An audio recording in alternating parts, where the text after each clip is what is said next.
중앙에 선 예수 십자가. 오늘 말씀을 잘 들으세요. 복음의 핵심이 다 들어있습니다. 기독교의 상징은 십자가입니다. 기독교를 가리켜 십자가 종교라고 하지요. 그 이유는 갈보리 산상에서 십자가에 죽으신 예수 그리스도로부터 출발했기 때문입니다. 십자가는 알고 보면 가장 고통스러운 사형 틀입니다. 그런데 예수님이 십자가를 지고 나니까 이제 십자가의 의미는 완전히 바뀌었습니다. 절망의 십자가가 희망의 십자가로 바뀌었습니다.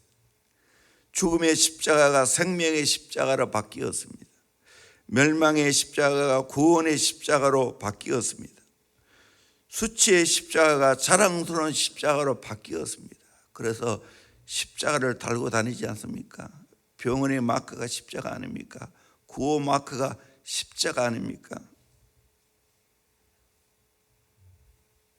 그런데 요한복음 오늘 본문 19장 18절에 그들이 거기서 예수를 십자가에 못 박을새 다른 두 사람도 그와 함께 좌우편에 못 박으니 예수는 가운데 있더라. 예수는 가운데 있더라. 이 말의 의미가 굉장합니다. 예수님 중앙에 십자가에 못 박혔습니다. 어쩌면 우연인지 모르지만 그 결과는 역사에 남은 만한 사실이라는 겁니다. 굉장한 의미와 뜻을 우리에게 주고 있습니다. 첫째로 중앙에 선 십자가는 특이한 십자가입니다. 골고다 언덕 위에 서진 이 세 십자가는 그 동기와 어쨌든 전 인류를 상징하는 것이었습니다. 신약 외경에 의하면 한편 강도는 그 이름이 데스마입니다. 그는 십자가에 달린 순간에 회개하여 구원을 얻었습니다. 그는 사람 앞에는 여전히 죄인이었지만 하나님 앞에서는 벌써 의인이 되었습니다. 예수를 믿음으로, 예수께 그 인생을 맡김으로 그런 복을 받게 되었습니다. 또 한편 강도는 그 이름이 게스다입니다. 끝끝내 회개하지 아니하고 멸망의 길로 갔습니다. 그는 사람 앞에서도 죄인이고 하나님 앞에서도 죄인이었습니다. 중앙에 선 십자가는 사람 보기에 완전히 의인이셨지만 하나님 보시기에는 큰 죄를 지신 중한 죄인입니다. 거꾸로이지. 사람 보기에는 무죄하였습니다. 빌라도도 3번씩이나 그의 무죄를 선언했습니다. 그러나 예수님 십자가에 달린 순간 철저하게 죄인 되셨습니다. 하나님께 외면당했습니다. 엘리 엘리 라마 사박다니를 불렀습니다. 나의 하나님 어찌하여 나를 버리십니까? 절규했습니다. 의인인 예수님이 최대의 죄인으로 십자가에 달리셨고 하나님께 버림받았다는 사실입니다. 특이한 십자가이죠. 의인은 그분이 십자가 위에서 우리 죄인을 대표해서 죄인으로서 죽으셨다는 사실입니다. 그 이유는 우리를 살리기 위해서입니다. 두 번째로 중앙에 선 십자가는 분리의 십자가입니다. 양편에 달리는 강도는 어제까지는 동료요 공모자였습니다. 그러나 오늘에 와서는 중앙에 주님의 십자가를 두고 분리가 되었습니다. 이 분리는 영원히 지속되는 분리였습니다. 천국과 지옥을 갈랐습니다. 단 하나, 예수님을 어떻게 생각하고 어떻게 받아들이냐에 따라서 이렇게 달라졌다는 겁니다. 누가복음 23장에 오늘 읽었지만 두 사람의 분리 상태를 정확하게 이야기해 주고 있습니다. 첫째는 그리스도 간이 분리됩니다. 행악자 중 하나는 예수님을 비방했습니다. 너가 그리스도가 아니냐? 너와 우리를 구원하라. 그런데 또 한 사람은 그 사람은 꾸짖었습니다. 우리는 동일한 정죄를 받고서도 하나님을 두려워하지 않느냐? 이 사람이 행한 것은 옳지 않는 것이 없느니라, 그렇게 말했습니다. 예수님을 보는 그 관이 완전히 달랐습니다. 한 사람은 예수님을 비방했습니다. 조롱했습니다. 근데 한 사람은 예수님은 옳지 않는 것이 없다고 했습니다. 그리고 예수님께 마지막 자기의 인생을 맡기며 당신의 나라가 임할 때 나를 구원해 달라고. 오늘도 우리 인생 예수님을 어떻게 보냐에 따라서 완전히 달라진다는 사실입니다. 인간 간이 분리됩니다. 한편 강도는 십자가에 내려오라 하는 것은 자기가 십자가에 죽을 까닭이 없는데 지금 죽는다는 거예요. 자기가 죄됨을 깨닫지 못하고 십자가에 죽게 된 것을 너무나 억울하게 생각했습니다. 그래서 거기에 노임받기를 몸부림쳤습니다. 그러나 한편 강도는 이런 형벌을 받는 것이 마땅하다고 말합니다. 자기가 죄인됨을 철저하게 깨달았습니다. 탈레스에게 그의 제자가 물었습니다. 세상에 가장 쉬운 일이 무엇입니까? 남을 비판하는 일이다. 남을 비판하는 것 가장 쉬운 일이에요. 또 묻기를 가장 어려운 일이 무엇입니까? 자기 자신을 아는 거다. 자기 자신을 아는 것이 그렇게 어렵다는 거예요. 남을 판단하고 욕하는 것 쉬운 일이지만 자기 자신을 바로 아는 거 어려운 일입니다. 특별히 내가 죄인됨을 바로 아는 것 가장 어려운 일입니다. 그런데 진짜 의인 되는 사람은 자기가 죄인됨을 깨달았습니다. 베드로가 그랬죠. 이사야가 그랬죠. 철저하게 자기가 죄인됨을 깨달았습니다. 오늘 저와 여러분들은 내가 의인이 아니고 철저하게 예수님을 통해서 구원받아야 할 죄인이라는 것을 깨닫기를 주의 이름으로 축원합니다. 깨닫기를 축원합니다. 나는 죄인입니다. 나는 죄인입니다. 내 힘으로는 이 죄를 해결할 수가 없습니다. 그걸 깨달아야 됩니다. 세 번째로 넷세의 간이 분리됩니다. 한편 강도의 눈에는 넷세가 전혀 보이지 않습니다. 최후까지 현세의 삶의 지중에서 십자가에 내려올 길을 모색하고 있습니다. 그러나 한편 강도는 현세의 미래를 완전히 포기했습니다. 넷세만 바라보았습니다. 그리고 예수여 나라에 임하실 때 나를 기억하소서라고 말했습니다. 넷세를 생각했습니다. 여러분 어떻게 사십니까? 한편 강도처럼 현세만 생각합니까? 아니면 한편 강도처럼 넷세까지 생각합니까? 우리는 넷세를 생각하는 자가 되어야 됩니다. 그럴 때 현세를 제대로 살게 됩니다. 구원간이 분리됩니다. 한편 강도는 일생을 통해 지금 무거운 죄 위의 최후에는 예수님께 대해서 큰 죄를 점가하여 영영이 멸망당합니다. 그러나 한편 강도는 최후의 순간에 회개함으로 튼튼한 구원을 보장받습니다. 주님의 십자가는 분리의 십자가입니다. 십자가를 두고 그 예수 십자가를 믿으면 구원받지만 예수 십자가를 믿지 않으면 멸망당한다는 걸 말씀하고 있습니다. 주의 십자가는 철저하게 분리합니다. 하나님과 세상이 나누어집니다. 진리와 비진리가 나누어집니다. 신앙과 불신앙이 나누어집니다. 의로운 길과 악한 길이 나누어집니다. 나는 어느 편에 선택할 것입니까? 결국엔 내가 예수님을 어떻게 받아들이냐에 따라서 내 인생이 결정된다는 겁니다.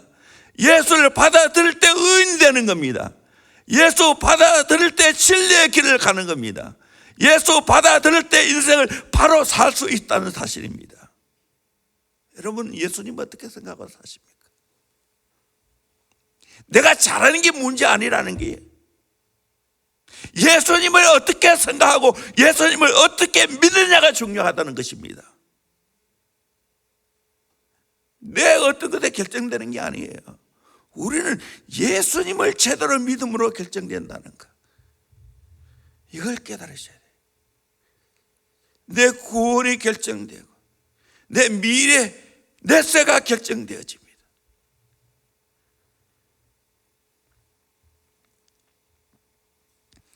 중앙의 십자가는 양면의 십자가입니다. 공의와 사랑이 함께 있는 십자가입니다. 끝까지 회개하지 않는 한편의 강도에 대해서는 일체의 답이 없습니다. 예수님의 침묵을 통해서 대답한 것입니다. 그 침묵은 하나님의 엄격하고 준엄하신 심판을 말합니다. 그것은 죄인과 하나님과의 영원한 단교를 말합니다. 그러나 또 한편 강도에는 부드러운 음성으로 오늘 내가 나와 함께 낙원에 있으리라 말씀했습니다. 일생을 통하여 살인하고 강도질했던 그 악랄한 강도라도 회개할 때 구원이 임했다는 사실입니다. 파격적인 은총입니다. 이 순간부터 주님과 더불어 영원한 교제에 들어갔습니다. 영원히 하나님 나라에 들어가서 함께 예수님과 함께 사셨다는 것입니다. 십자가는 양면의 십자가입니다. 회개하지 않은 죄인에게는 엄격하시고 심판이 있습니다. 회개한 죄인에게는 자비로우십니다. 생명 있는 나무에 물을 주면 그 나무는 자라고 꽃이 핍니다. 열매를 맺습니다. 그러나 죽은 나무에 아무리 물을 줘도 열매 안 맺습니다. 오히려 더 빨리 썩습니다. 의사의 손에 들린 칼은 사람을 살리지만 강도의 손에 들린 칼은 사람을 죽입니다. 십자가는 모든 자에게 축복을 주는 게 아닙니다. 십자가는 그를 믿는 자에게는 한없는 축복을 주지만 그를 믿지 않은 자에게는 그것이 결국에는 심판이 됩니다. 준엄한 공의가 실행되어지는 겁니다.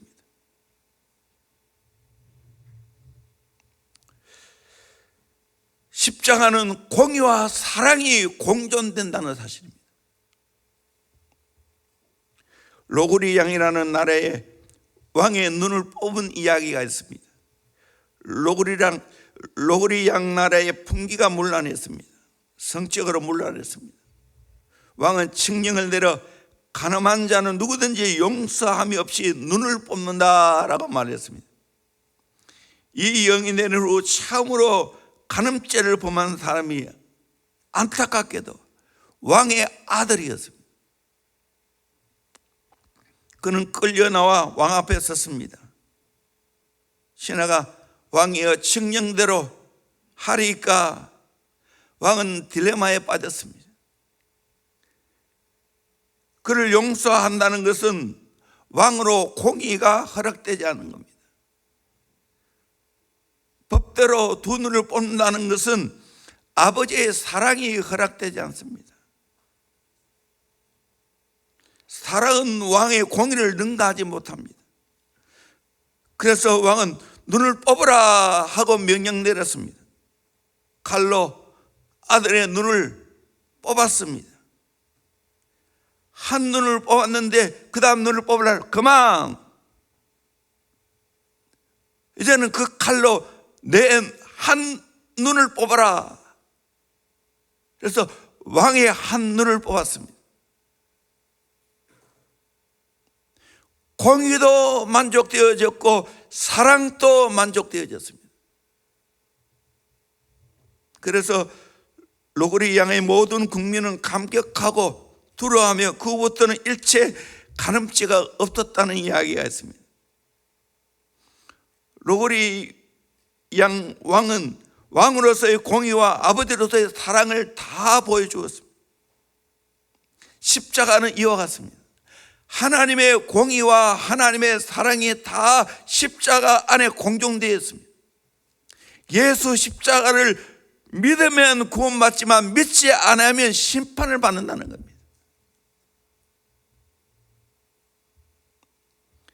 중앙에 선 십자가는 구원의 십자가입니다. 구원의 십자가입니다. 회개한 강도에게 내가 나와 같이 오늘 낙원에 있으리라 한 구원의 약속을 보증받은 십자가입니다. 우리에게도 중앙에 선 십자가는 구원의 십자가 되어야 됩니다. 그 옛날의 구원의 십자가 될 뿐만 아니라 오늘에도 내 중앙에 있는 예수 십자가는 내 인생의 구원의 십자가 되는 줄로 믿습니다. 영적인 구원만 아닙니다. 실제 삶 속에 구원의 역사가 이루어진다는 겁니다.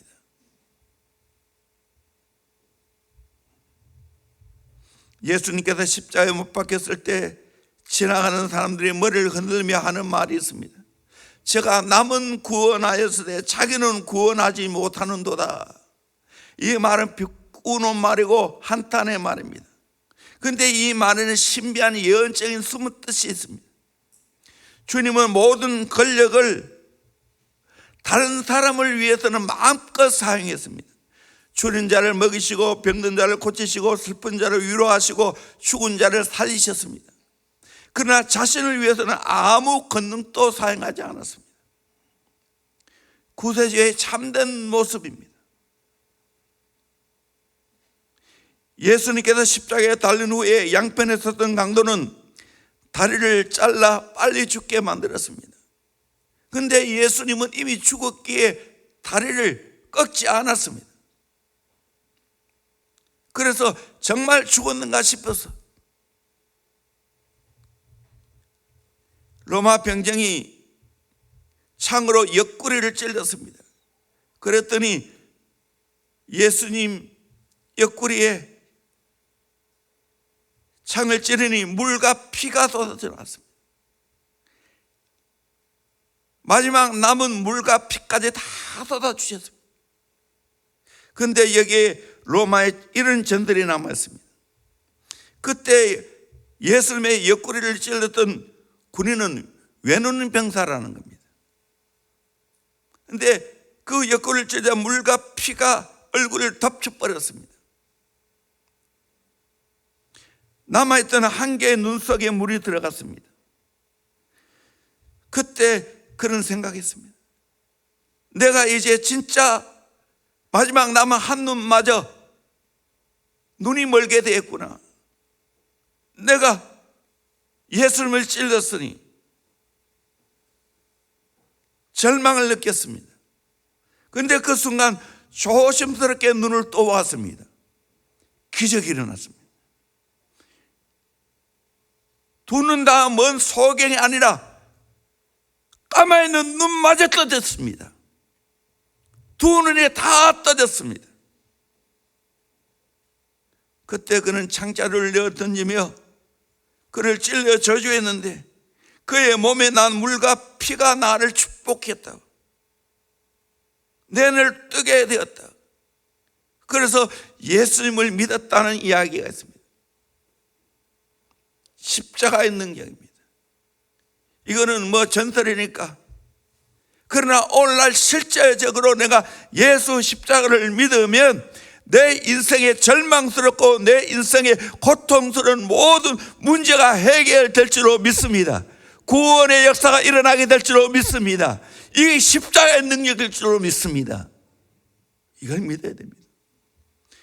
성 프란시스가 큰 은혜를 받게 된 것도 성 다미안 성당의 십자가를 바라보았기 때문에 모르비안 교회를 창립한 진젠돌프 백작, 어떤 미술관에서 십자가에 못 박히신 예수를 바라볼 때 감동받고 예수님께 헌신했습니다.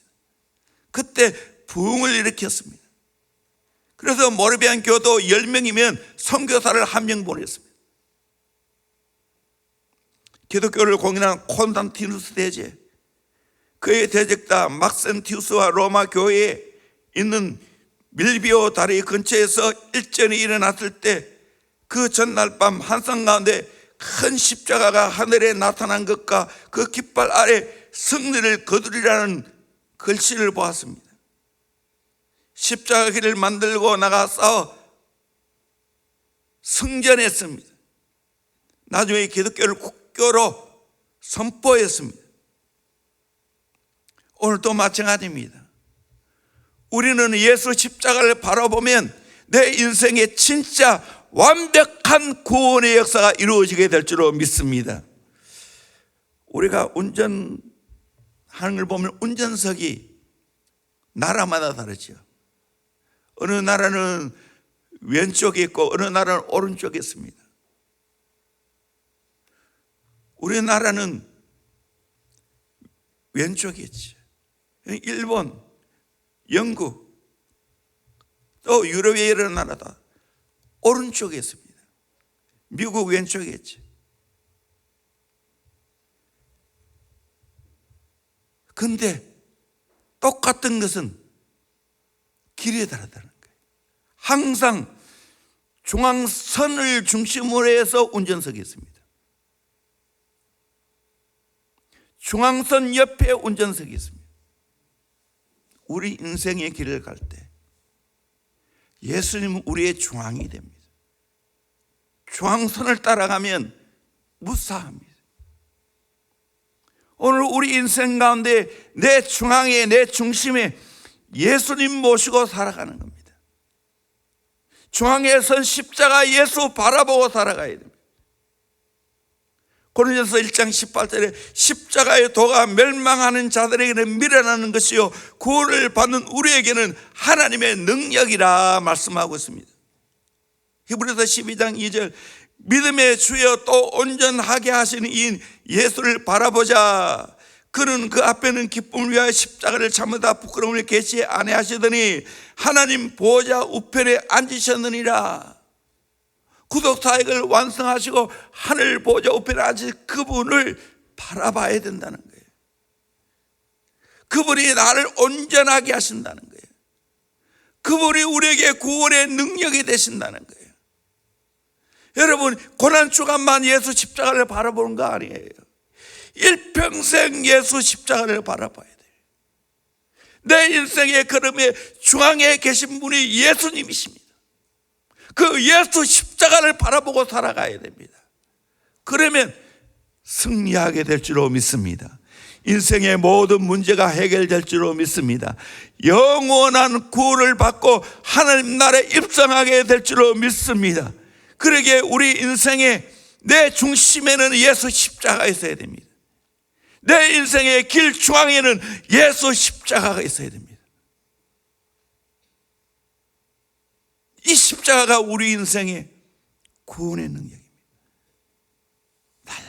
날마다 예수 십자가를 사랑하고 예수 십자가를 바라보고 예수 십자가를 증거하면서 예수 십자가를 자랑하면서 살아가는 예수의 제자들이 되기를 주의 이름으로 축원합니다. 이 복음의 핵심입니다. 예수 십자가 증거되면 다 살아납니다. 예수 때문에 내가 죽으면 부활의 영광을 얻게 되어집니다. 수많은 사람을 살릴 수가 있습니다. 우리는 예수 정신으로 살아가야 됩니다. 십자가, 중앙에 선 십자가, 우리에게는 희망의 사건입니다. 이 십자가의 놀라운 은혜를 우리 모두 경험하고 이 십자가의 은혜를 증거하는 저와 여러분 되기를 주의 이름으로 축원합니다. 축원합니다. 기도하겠습니다.